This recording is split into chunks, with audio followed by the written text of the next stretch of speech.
I'm Ivo Dalder, the president of the Chicago Council on Global Affairs. This is Ask Ivo, opportunity where you get to ask me questions about global issues of concern to you. Vitor Fernandez asks on Instagram, what do you see as the most likely outcome for Venezuela? That's a great question, Vitor. The situation in Venezuela is indeed one that should concern all of us.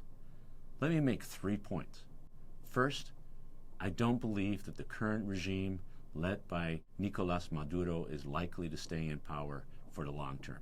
He doesn't have the charisma that Chavez had before him, nor does he have the capacity really to stay in power when the economy has collapsed, when the food prices have gone through the roof, when there is not enough to eat, when there are no medicines, and when 10% of the population has already left. Second, I think the United States is right to call for a change in the regime, but it would be better served if that call was led by Venezuela's neighbors.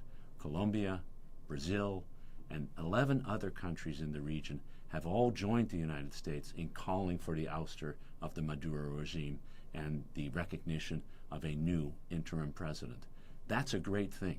An international coalition is exactly the right way to send the message to the Maduro regime that the time has come for them to leave. Third, the situation in Venezuela is dire indeed.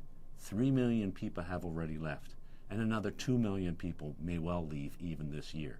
There's not enough food, there's not enough medicine, and the situation is getting worse and worse. Even if Maduro leaves and there is no violence, rebuilding Venezuela is going to take an extraordinary effort, not only of the Venezuelan people, but of Venezuela's neighbors, and of course of the United States.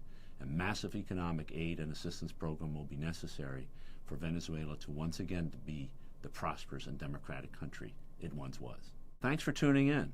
Want to ask me a question? Shoot me a tweet with the hashtag AskEvo.